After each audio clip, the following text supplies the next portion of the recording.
いを消してしまうにはまだ人生長いでしょう。 Et yosh les scientifiques, on se retrouve pour une vidéo sur un manga assez récent qui me hype énormément en ce moment. J'ai nommé Dr. Stone. Dr. Stone est un shonen manga de genre scientifique et action publié dans le Weekly Shonen Jump et édité par la Shueisha. Il est dessiné par Boichi, l'auteur de Sunken Rock, Wallman Origin et encore plein d'autres. Boichi est sans doute l'un des meilleurs mangaka de notre époque d'ailleurs, si c'est par ses dessins qui sont juste époustouflants ou ses scénarios qui sont toujours extrêmement prenants. Au scénario, on a Inagaki Richiro, l'auteur de Eishield 21. Personnellement, je n'ai pas lu ce manga, mais j'entends de la bouche de plusieurs personnes que c'est l'un des meilleurs mangas de sport au monde, peut-être même le meilleur. En connaissant ces deux auteurs, on peut déjà se dire que Dr. Stone promet du très très lourd, et c'est ce qu'on va voir. Dr. Stone commence dans un univers comme le nôtre. On nous présente au tout début Senku et son meilleur ami Taiju.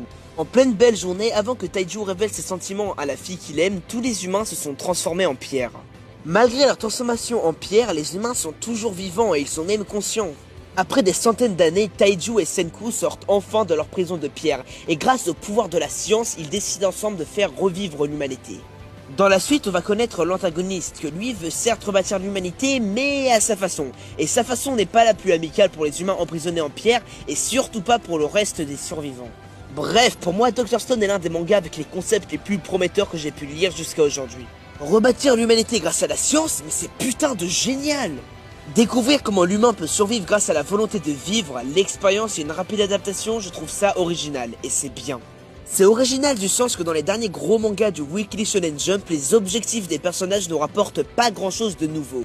Et dans Dr. Stone, c'est pas le cas, c'est différent. On a des protagonistes qui veulent laisser la flamme de l'humanité allumée, et c'est vraiment beau, ça fait extrêmement plaisir de voir ça dans le Weekly Shonen Jump. Je pense que c'est d'ailleurs grâce à l'univers que c'est extrêmement facile d'accrocher vraiment vite au manga.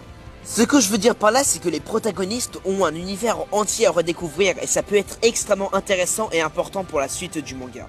Et si en plus de ça on rajoute les dessins de Boichi et le scénario de Eiichiro Inagaki, ça peut promettre que du bon. Durant les 10 premiers chapitres, j'étais époustouflé par le manga, si c'est l'univers, le développement général et tout ce qui va avec. Malheureusement, on peut reprocher le fait qu'il y a eu un gros problème de rythme entre les chapitres 10 et 25, mais heureusement qu'en ce moment c'est redevenu à la normale.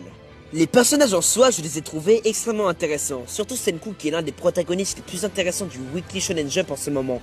Mais le défaut des personnages pour moi, c'est les personnages féminins. D'ailleurs, j'ai aussi un problème avec les personnages féminins dessinés par Boichi en général, on va en parler. Après avoir connu des personnages féminins inutiles dans l'univers de la manga animation, je pensais que les auteurs avaient compris. Mais non, ça recommence. Les personnages féminins de Dr. Stone sont clairement inutiles, inintéressants.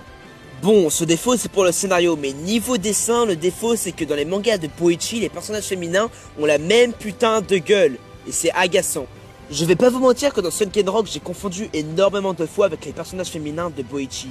D'ailleurs, on peut retrouver ce défaut même dans One Piece, que les personnages féminins ont les mêmes traits du visage, les mêmes yeux, etc. Mais la seule différence, c'est les cheveux. Mais soyons clairs, les dessins de Boichi, à part ce petit défaut, sont parfaits. Si c'est le décor, les détails ou même le style, tiens. On peut aussi rajouter le fait que je trouve l'antagoniste du manga pas original du tout et extrêmement chiant, mais malgré tout ça, il est quand même un tout petit peu intéressant. En conclusion, je suis tombé amoureux par l'histoire de base de Dr. Stone et complètement accro à l'univers. C'est un manga que je conseille à tout le monde, à tous les âges et à tous les goûts. Et pour ceux qui l'ont lu, donnez-moi votre avis en commentaire. Je vais également donner les liens dans la description pour le lire, c'est-à-dire sur scantrad.fr et mangapedia.eu. On est arrivé au terme de la vidéo, laissez un commentaire pour que je connaisse votre avis sur la vidéo et sur le manga en général. Likez si vous avez aimé, c'est la récompense et abonnez-vous pour plus de mes vidéos. Bon, on est proche des 400 et ça fait vraiment plaisir, merci à vous. Bon, je pense que j'ai tout dit, donc bye. Bye. Ouais, bye.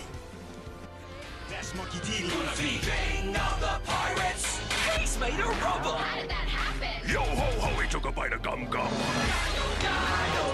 His name's Olo, he's just like a samurai and a L-A-D-Y. Nami's not shy. Usopp's doing that marksman thing. Sanji's cooking, Chopper's doctoring.